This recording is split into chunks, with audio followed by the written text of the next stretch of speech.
el nombre precioso de Jesucristo. Amén. Quiero empezar con una pregunta. ¿Qué crees que te mereces? ¿Qué crees que mereces? ¿O de qué eres digno? ¿De qué eres digno? Y cuando hablamos de la palabra digno significa alguien que es merecedor de algo, alguien que está en una situación en la que se le debe algo, alguien que hace méritos con la intención de conseguir algo. Y por supuesto en las relaciones humanas, por supuesto desde la perspectiva humana, creemos en la dignidad humana universal. Todos somos creados a la imagen de Dios, a imagen y semejanza de Dios, y tenemos dignidad, por supuesto. Pero no estamos hablando de eso. Estamos hablando de personas merecedoras o dignas de ciertas cosas. Y por supuesto, desde el punto de vista humano, hay personas que merecen ciertas cosas.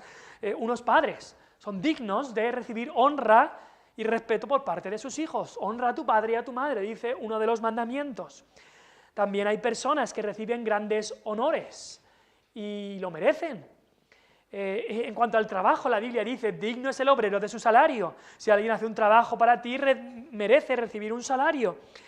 En cuanto a la iglesia, la Biblia dice, los ancianos o pastores que gobiernan bien sean tenidos por dignos de doble honor. Y en cuanto a las relaciones humanas, hay personas que son dignas de ciertas cosas.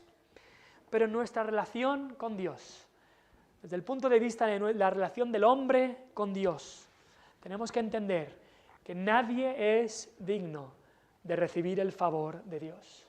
¿Quién merece ir al cielo? Nadie, nadie. ¿Quién merece recibir el favor y bendición de Dios? Nadie. ¿Quién merece recibir honra y gloria? Nadie, ningún ser humano. Te pregunto a ti, en el fondo de tu corazón, ¿tú crees que eres digno delante de Dios? ¿Eres merecedor de estar delante de Dios? Eso es algo de lo que trata este pasaje. Jesús había acabado el Sermón del Monte y Jesús vuelve a Capernaum. Capernaum era su base, Capernaum era donde tenía su casa, aunque por supuesto no era suya propia, pero donde él se quedaba. Y en este pasaje vemos que Jesús le concede a un centurión extranjero, un hombre humilde, pero con gran fe, le concede que su siervo sea sanado. Ese podría ser el resumen de este pasaje. Pero el título que vamos a poner a la predicación en el día de hoy es No soy digno, no soy digno. Porque es lo que dijo este centurión. Y hoy queremos aprender en este texto, al exponer este texto, queremos aprender que no hay absolutamente nadie digno de recibir el favor de Dios. Pero mediante la fe en Cristo, Dios muestra su favor al que cree. Vamos a aprender que no hay absolutamente nadie digno de recibir el favor de Dios, pero mediante la fe en Cristo, Dios muestra su favor al que cree. Y en esta historia verídica que nos narra Lucas, vamos a ver, hay cuatro personajes claros en esta historia.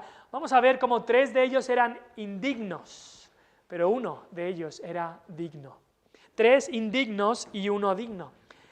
El primero de estos personajes indignos eran los judíos que vienen. Los judíos indignos, pero orgullosos. Indignos, pero orgullosos. El texto empieza diciendo, versículo 2, que el siervo de un centurión, a quien éste quería mucho, estaba enfermo y a punto de morir. Cuando el centurión oyó hablar de Jesús, le envió unos ancianos de los judíos. Unos ancianos de los judíos que le rogaron con solicitud a Jesús. Cuando vino Cristo a este mundo, estos ancianos de los judíos, junto con los fariseos y escribas, fueron los primeros que desecharon a Jesús. Ellos no querían a Jesús como Mesías. Eran los que Lucas nos dice que le cuestionaban todo, siempre tenían quejas, siempre tenían que cuestionar lo que decía Cristo, y eran también estos ancianos de los judíos los que después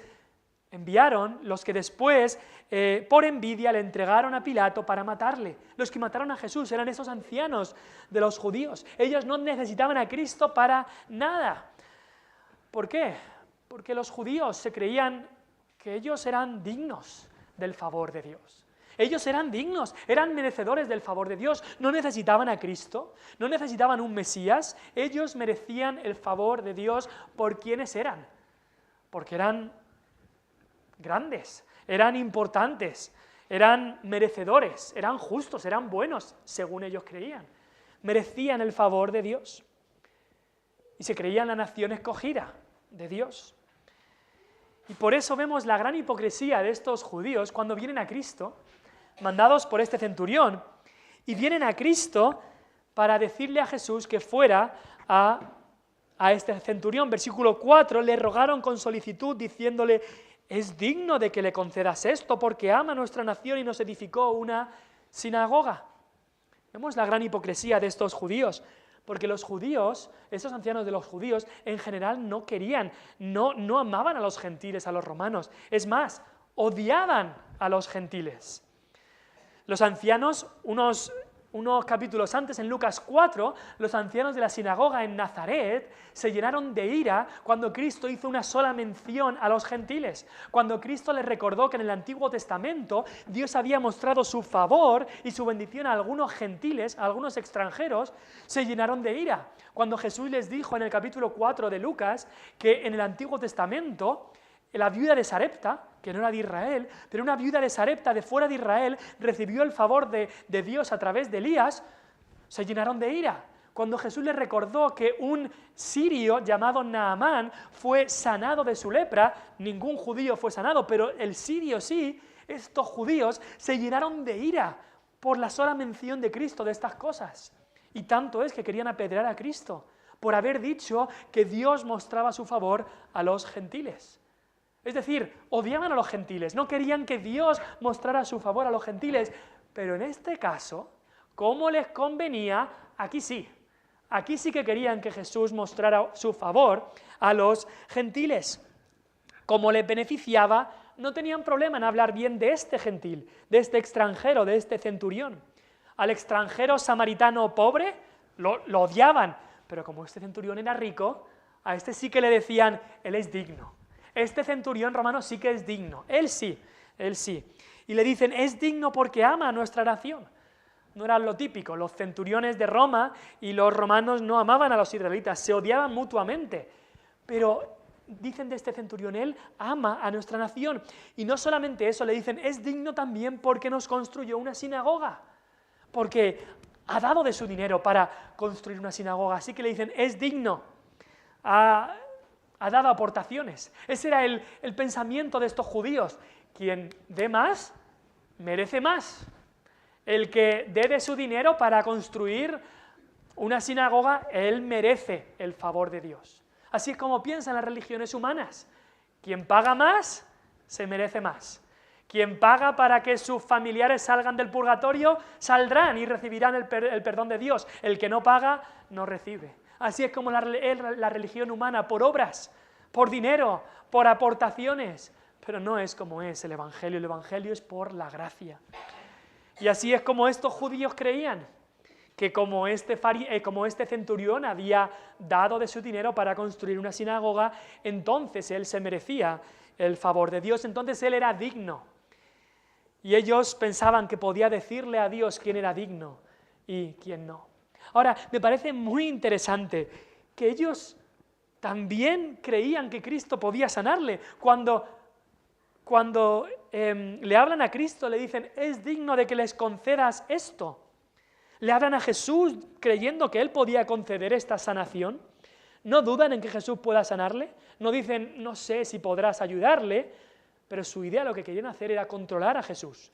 Su idea era que los milagros de Jesús fueran para su propio beneficio. Le decían a Jesús: nosotros te decimos a quién tienes que sanar. Jesús, ven conmigo y yo te digo a quién tienes que sanar. A ese sí y a ese no. Pensaban que podían manipular a Jesús. El hombre cree que puede decirle a Dios quién es digno y quién no lo es. Qué insensatos. Qué insensatos eran estos judíos y qué insensatos somos nosotros a veces. ¿Cómo le vamos a decir nosotros a Dios mismo, que conoce los corazones, a Dios mismo, que lo ve todo y lo sabe todo? ¿Cómo le vamos a decir nosotros quién es digno y quién no? Pero así hacemos muchas veces, incluso los creyentes. A veces le preguntamos a Dios: Señor, yo me merezco algo mejor, ¿no? Esta prueba que estoy pasando, yo me merezco algo mejor, ¿no? Soy digno de que me des tu favor. Me recuerda al rey Ezequías. No sé si recordáis la historia del rey Ezequías en el Antiguo Testamento. Un rey que había vivido, pues sí, una vida para el Señor, pero en sus últimos años se alejó. Y Dios le envió una enfermedad y Dios le anunció, vas a morir por esta enfermedad. Y este rey, en vez de decir, bueno, Señor, acepto tu voluntad, lo que sea tu voluntad, Señor, este rey comenzó a decirle a Dios, pero Dios, mira todo lo que yo he hecho.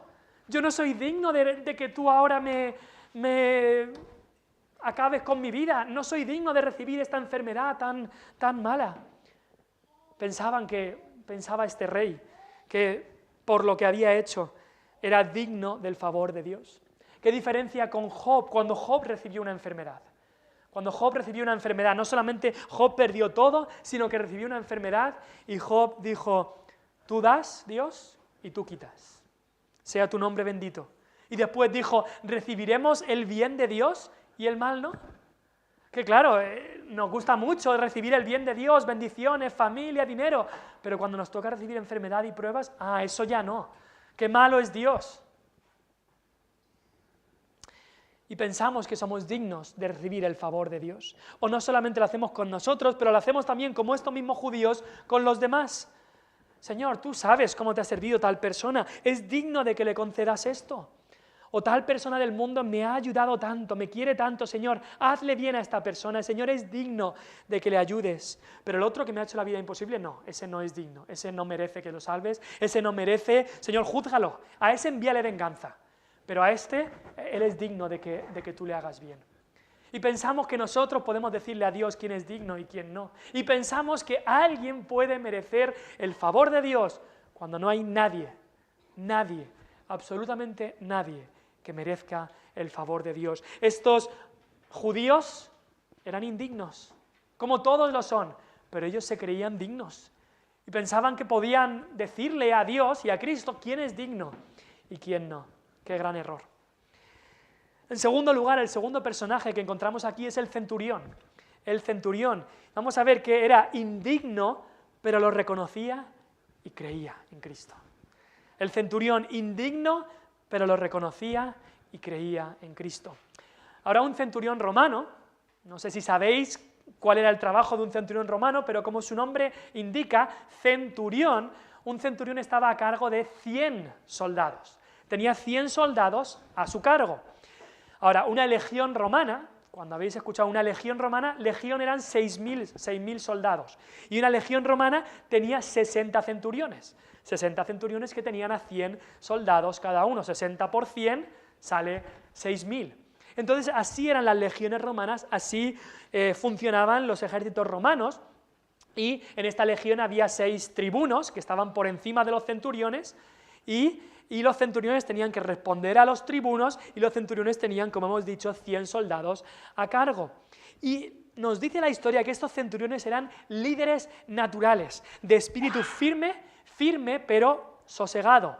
Se mantenían firmes en la derrota y en medio de apuros y estaban listos a morir en sus puestos. Eran totalmente cruciales para los ejércitos romanos, para el imperio romano en general. Ahora, pero este centurión no era un hombre soberbio, como podría indicar el puesto que tenía, un puesto de mucha responsabilidad.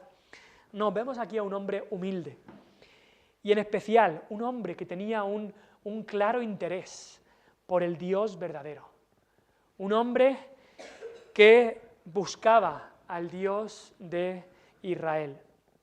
Cuando lo normal era que los romanos aborrecieran a los israelitas, que los llamaran incluso raza inmunda, de este hombre se podía decir que amaba a la nación de Israel. Amaba a la nación que Dios había escogido y su amor no se quedaba allí. Puso de lo que tenía para construirles una sinagoga. Tenía un interés por la verdad, porque la sinagoga era donde se predicaba la verdad y él les construyó una sinagoga para que la verdad pudiera ser predicada. Este hombre temía a Dios. Y aquí es muy interesante, vemos por primera vez en este libro de Lucas que las palabras de Simeón, que dijo en la presentación del bebé Jesús en el templo. ¿Os acordáis cuando el bebé Jesús estaba en el templo, sus padres lo llevaron? Esas palabras que dijo Simeón, que Cristo sería luz para revelación a los gentiles. No solamente luz para Israel, sino luz para los gentiles, para los extranjeros. También sería.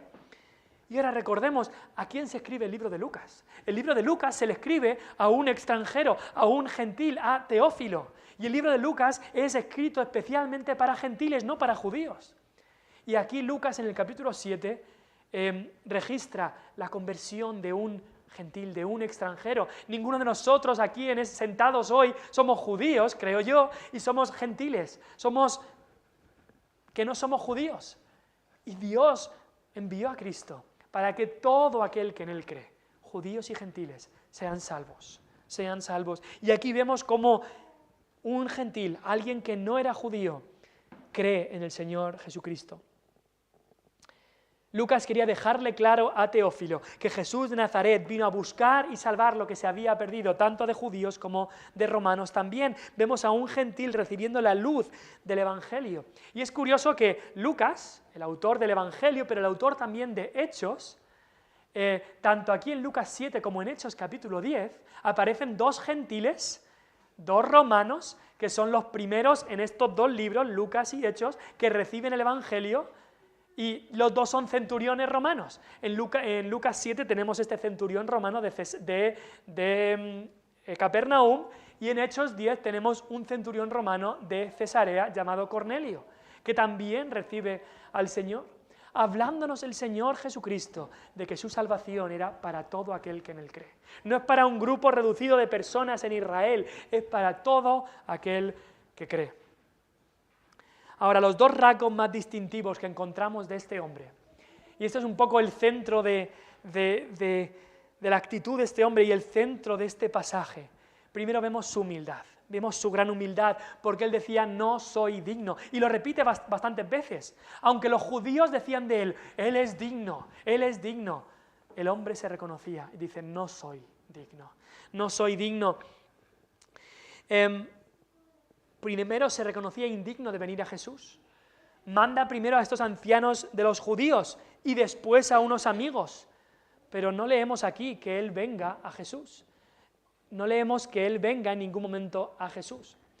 Ahora, alguien podría decir, y si han leído alguno de los evangelios, en Mateo aparece la misma historia. Pero alguien podría decir, bueno, en el pasaje de Mateo que aparece este milagro, ahí sí que dice que el centurión vino a Jesús. Entonces, ¿en qué quedamos? Aquí nos dice que el centurión no vino personalmente a Jesús, y en Mateo capítulo 8 dice que el centurión vino a Jesús. ¿En qué quedamos? Bueno, a veces encontramos algo así en los evangelios. La misma historia, pero en los detalles parece que hay contradicciones. Pero la Biblia no tiene ninguna contradicción. Ahora, los escritores de los evangelios fueron testigos o entrevistaron a los testigos que estuvieron con Cristo. Ahora, dos testigos que narren una historia nunca van a contar exactamente las mismas palabras. Es más, cuando dos testigos narran un accidente que han visto, un testigo va a contar lo que veía desde su posición y el otro testigo contará lo que veía desde su posición. Entonces tenemos aquí a Mateo y a Lucas, que narran esta historia con detalles diferentes, pero están narrando la misma historia. Y unos detalles se pueden compaginar con otros detalles. Ahora, cuando Mateo dice que el centurión vino y habló con Jesús, se puede entender fácilmente como que él vino por medio de sus mensajeros. Igual que cuando una madre llama a su hijo por medio del otro hijo, dile a tu hermano qué tal. Este hijo que ha recibido el mensaje puede decir, mi madre me ha dicho tal, pero lo ha dicho por medio de otro. De igual manera, el centurión habló con Cristo, pero por medio de sus mensajeros. Así que no hay contradicción entre un texto y el otro. Pero ya pasando a lo que el centurión decía, él se consideraba indigno de venir a Jesús. ¿Por qué? ¿Por qué indigno de venir a Jesús? Porque veía su pecado. Veía lo indigno que era, que no merecía nada. Se consideraba demasiado insignificante para venir presencialmente y estar al lado. Demasiado pecador para venir a Jesús él mismo. Incluso va más allá. Porque Jesús dice, vale, voy a ir a su casa, voy a ir a tu casa. Y va un paso más allá. Dice, no, soy indigno incluso. En el versículo 7, versículo 6, al final del versículo dice, porque no soy digno de que entres bajo mi techo. No es solamente lo que dice el versículo 7, que dice, ni aún me tuve por digno de venir a ti. Es que dice, no soy digno ni de que entres a mi casa, ni de que entres bajo mi techo. Va un paso más allá. Así de contrito por el pecado estaba. Así de indigno se sentía por el pecado, que decía, Jesús es demasiado santo para que incluso entre en mi casa. Es la misma reacción que han tenido muchos otros en la palabra de Dios. ¿Qué dijo el apóstol Pedro en Lucas capítulo 5, versículo 8, cuando vio el milagro que hizo Jesús con los peces? El milagro de que de repente tuvieron esta pesca milagrosa. No dijo, te doy un abrazo, Jesús, qué bueno eres. No, no. Pedro dijo, apártate de mí, que soy hombre pecador. Apártate de mí, que soy hombre pecador. Cristo es demasiado poderoso, demasiado santo para que yo, pecador sucio, le pueda tener al lado. Es como el cobrador de impuestos, ¿os acordáis de ese publicano en Lucas 18? Publicano y el fariseo entraron al templo a orar. El fariseo va lo más cerca que puede ahí de las partes importantes, se acerca lo más que puede, y el publicano se aleja todo lo que puede de lo que era la presencia de Dios, bien, bien lejos. Nos dice Lucas 18 que estando lejos, por temor de acercarse a Dios, ni aún quería alzar los ojos a Dios, porque decía, Señor, Señor, sé propicio, ten misericordia de mí, el pecador. Reconocía su pecado. Un Dios que no provoca un temor reverencial, un Dios del que nunca has sentido ningún temor en su presencia, un Dios que simplemente lo tienes como uno de tus amigotes, un Dios que simplemente lo tratas como a uno más, o como un abuelito que está ahí siempre para darte todo lo que tú quieres. Un Dios que lo tratas así no es el Dios de la Biblia. Te has creado otro Dios, te has creado un Dios diferente. El Dios de la Biblia es un Dios que provoca temor, que provoca temor. Y antes de venir a Él, debe haber un temor de Dios en tu corazón. Porque Dios, sí, Él quiere ser tu amigo, como vimos la semana pasada. Dios y Cristo es el mejor amigo. Pero también Dios es fuego consumidor. Dios tiene una majestad terrible, todopoderoso. Y hay que reconocer estas verdades sobre Dios. Te pregunto, ¿cómo te consideras tú delante de Dios? ¿Te crees que tú te mereces que Dios te escuche? ¿Tú te mereces que Dios te bendiga? ¿Tú te mereces que Dios te salve? ¿Tú te mereces que Dios te abra las puertas del cielo? Qué equivocado estás si crees así. No hay ni uno digno. Este centurión lo sabía, claro. No soy digno, no soy digno. Y así debemos reconocer cada uno de nosotros, Señor, no soy digno de estar aquí sentado. No soy digno de cantar estas alabanzas. No soy digno de haber sido salvado de mis pecados. No soy digno ni de aún que me des la vida cada mañana. No soy digno de acercarme a ti. No soy digno de venir a ti. No soy digno de que tú vengas a mí. No soy digno de servirte a ti. Ni aún, como decía Juan el Bautista, no soy digno ni aún ni de atar la correa de su calzado. Eso es lo que hacía el esclavo al Señor. Y dice Juan el Bautista, yo no soy digno ni de ser esclavo del Señor, esclavo de Jesús, ni aún de desatar la correa de su calzado.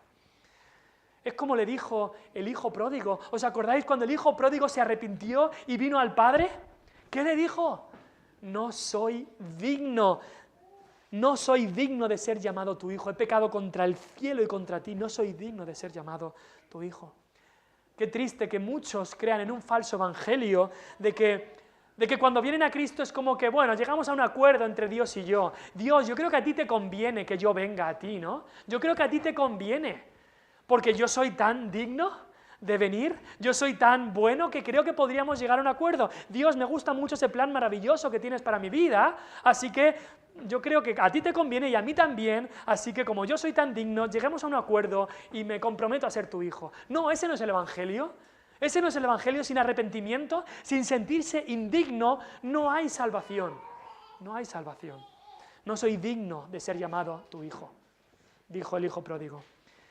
Incluso el apóstol Pablo, ya muchos años después de haber sido salvo, y habiendo servido a Dios por todo el mundo conocido, habiendo arriesgado su vida, habiendo sido torturado por Cristo, el mismo apóstol Pablo en 1 Corintios 15 dice: yo soy el más pequeño de los apóstoles, no soy digno de ser llamado apóstol, porque perseguía a la iglesia de Dios.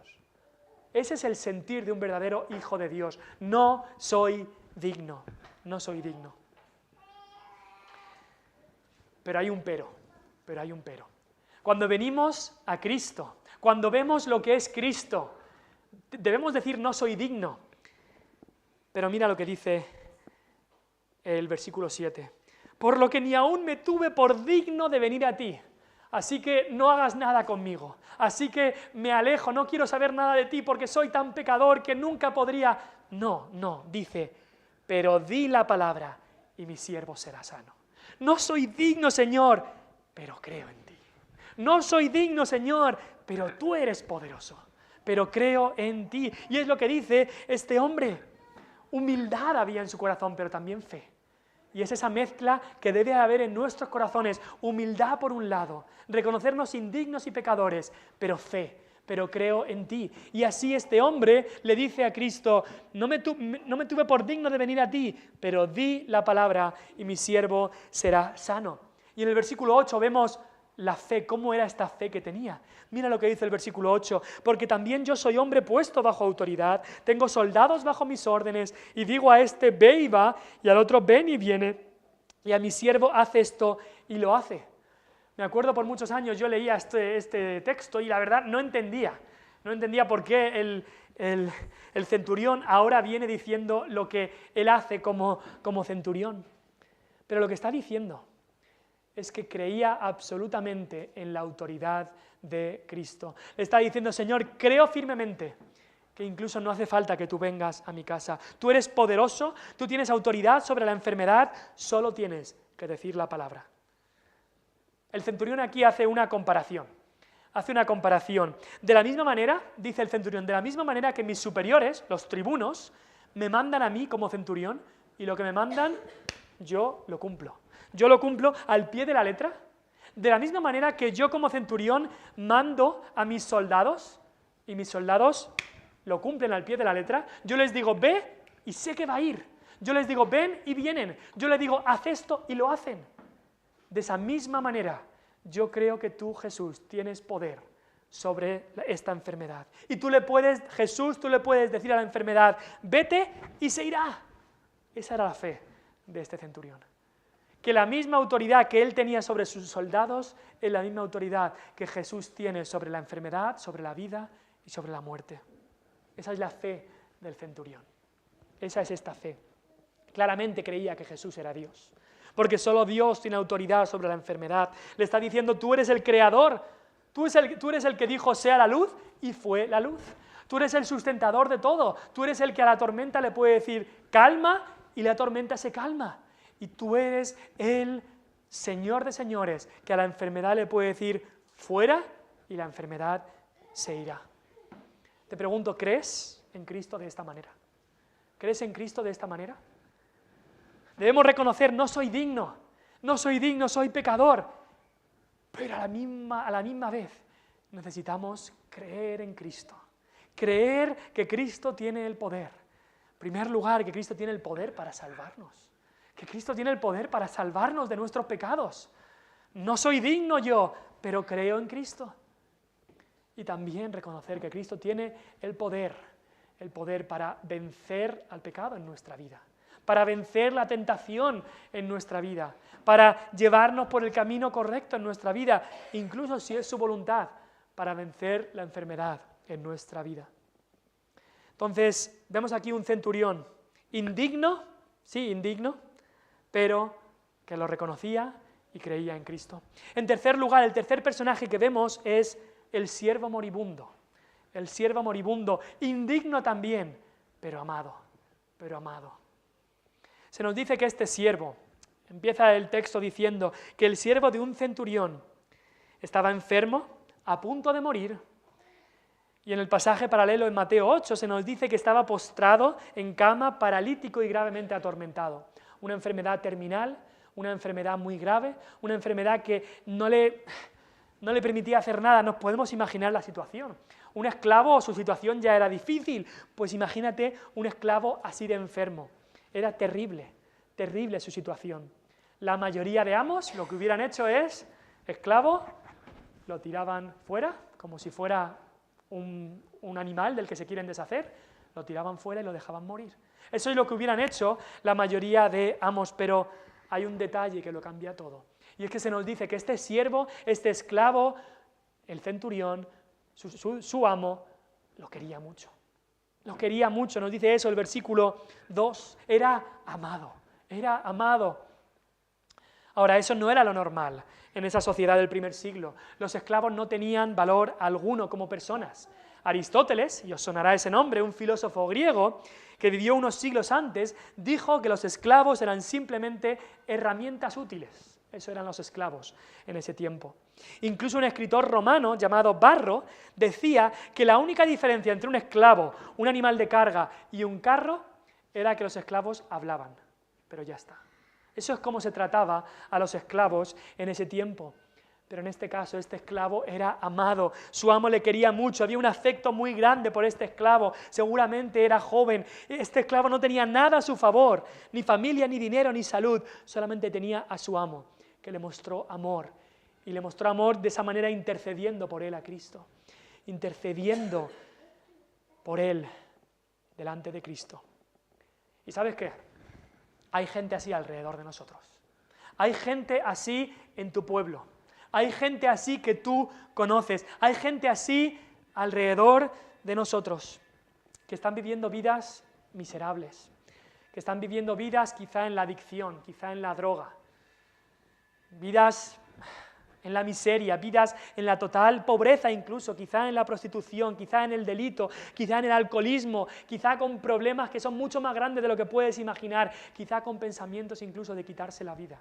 Hay personas así a nuestro alrededor, personas que están viviendo vidas que no tienen nada, no tienen razón en su vida. Y quizá tú seas la única esperanza que esas personas tienen de recibir a Cristo. Tú seas la única esperanza, tú eres lo más cerca que estarán de la esperanza, lo más cerca que estarán de Cristo eres tú. Quizá tú seas la única persona que de verdad les puede mostrar amor, un amor que se preocupa por ellos. Un amor no para utilizarles para tus proyectos, sino para buscar su bien. No para tenerlos como, a ver si lo convierto y ya pues yo he convertido a esta persona. No, un amor para buscar simplemente su bien espiritual por encima de todo, pero también su bien material y físico.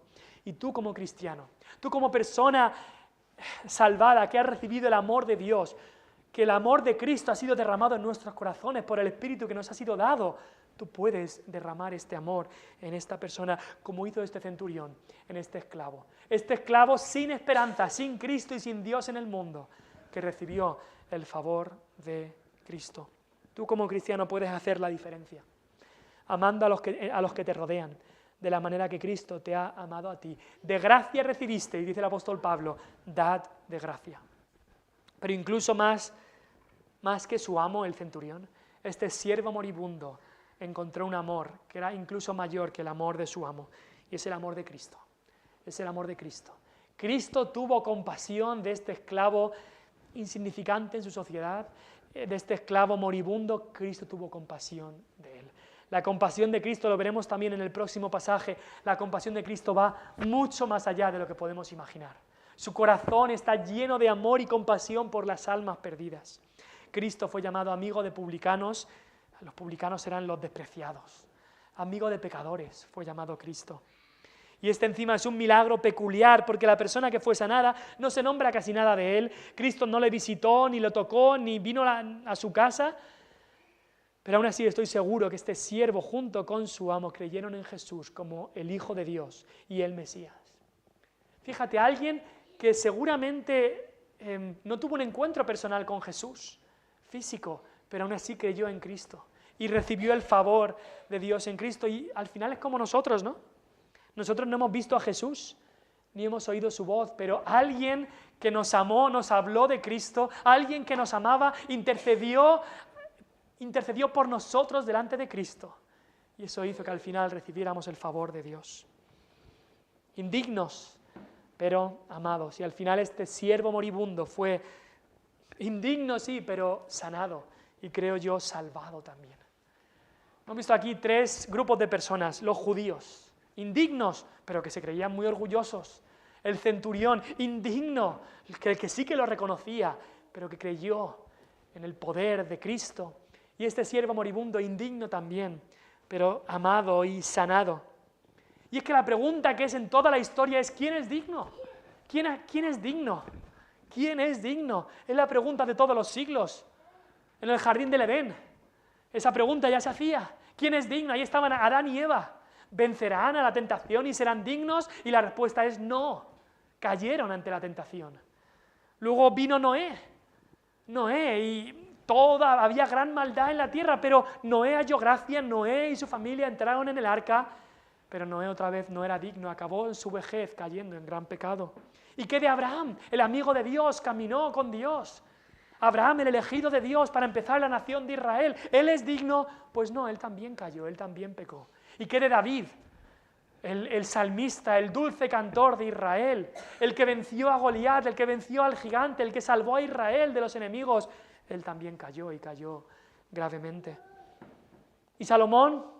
Por supuesto que cayó también. Juan el Bautista, enviado por Dios, también tuvo sus momentos de duda e incredulidad. Ni Pedro, que también negó al Señor, ni Pablo, que había sido un terrorista. Nadie es digno. Ni tú ni yo. Nadie es digno. Menos uno. Como la semana pasada también decíamos, no hay amigo perfecto, menos uno. También podemos decir esta semana, ¿quién es digno? Hay uno que es digno.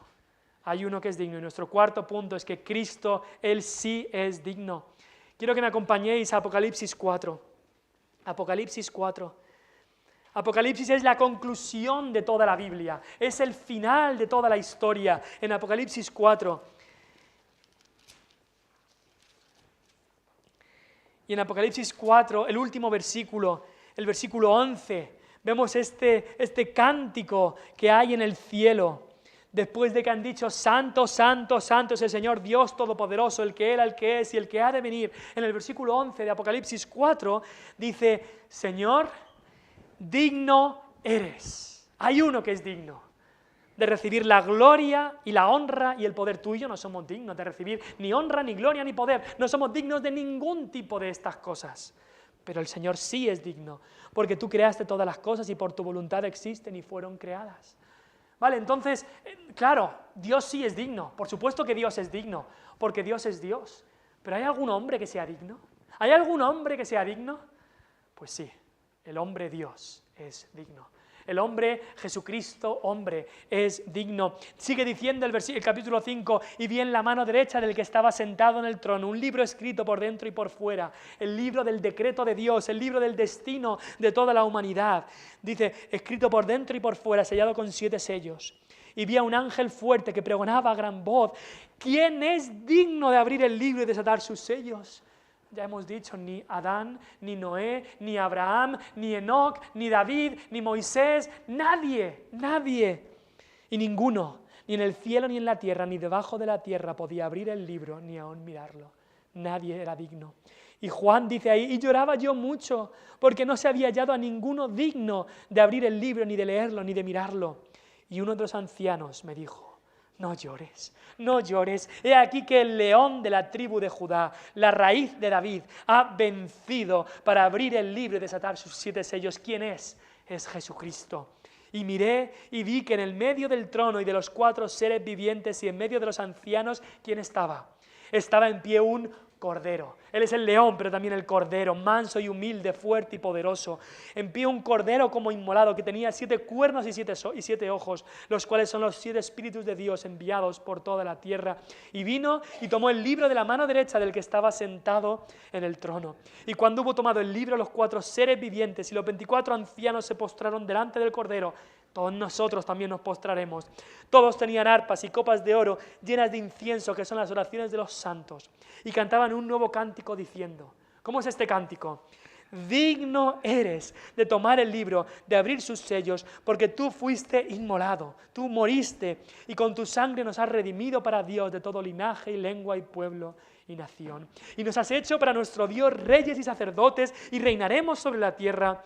Y miré y oí la voz de muchos ángeles alrededor del trono, y de los seres vivientes, y de los ancianos, y su número era millones de millones, que decían a gran voz, que dicen: el Cordero que fue inmolado es digno de tomar el poder, la riqueza, la sabiduría, la fortaleza, la honra, la gloria y la alabanza. Tú y yo no merecemos nada de esto, ni poder, ni riquezas, ni sabiduría, ni fortaleza, ni honra, ni gloria, ni alabanza. Pero Cristo el Cordero sí.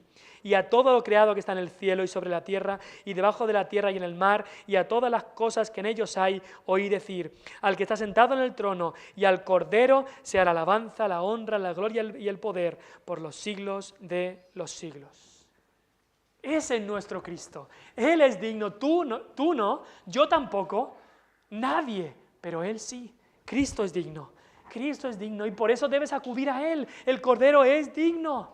Y aquí vemos su poder en Apocalipsis, pero en el texto que hemos visto en Lucas 7 vemos su gran poder, el poder de Cristo, que Él solo con decir la palabra ya la enfermedad se iba.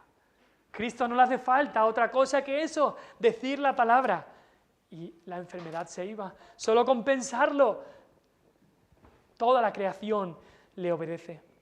Pero algo especial que también vemos de Cristo, que es digno, es, si volvemos a Lucas capítulo 7, es cómo Él se maravilla. Acabaremos con esto. Cuando Jesús ve la fe de este hombre, en el versículo 9 dice: al oír esto, Jesús se maravilló de él. Y volviéndose dijo a la gente que le seguía: os digo que ni aún en Israel he hallado tanta fe. Vemos el asombro de Cristo.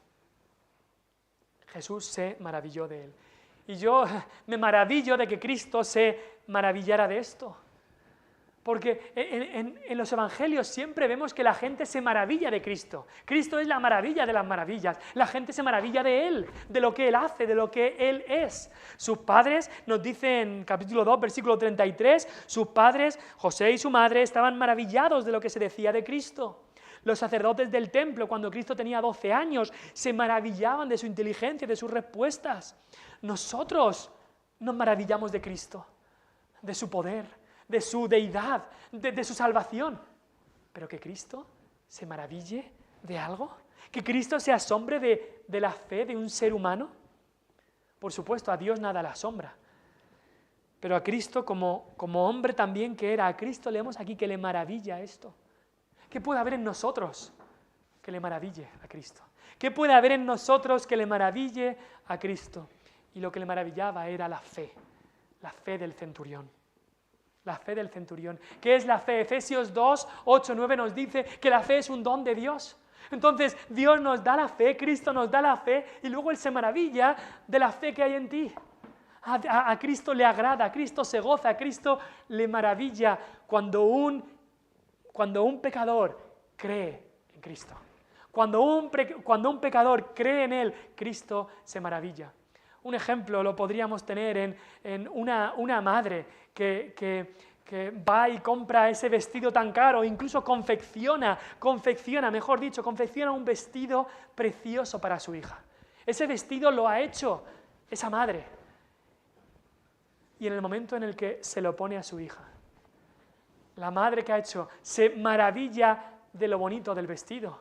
Y dice: pero si ya lo habías visto, si eres tú la que lo ha dado.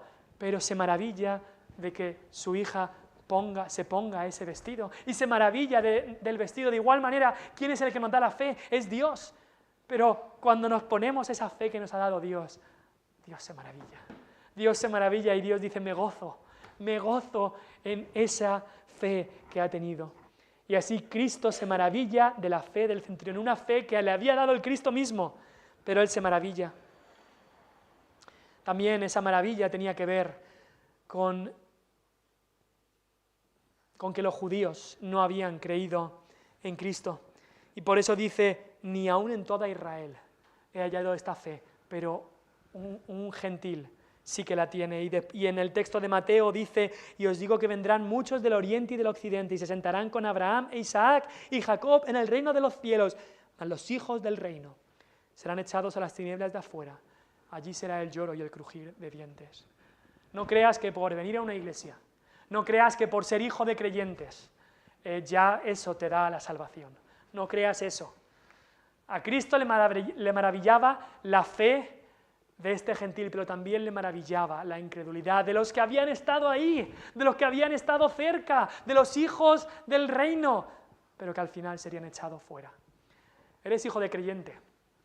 No pienses que eso te va a salvar.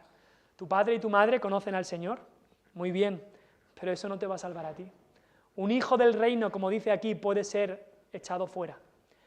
Un hijo del reino que quizá ha ido a la iglesia todos los domingos de su vida, quizás se sabe versículos, quizá ha hecho muchas cosas en la iglesia, pero si no ha creído en Cristo como su propio Señor y Salvador, si no ha venido a Él como indigno, no soy digno, Señor, si no ha venido así, dice aquí, será echado fuera.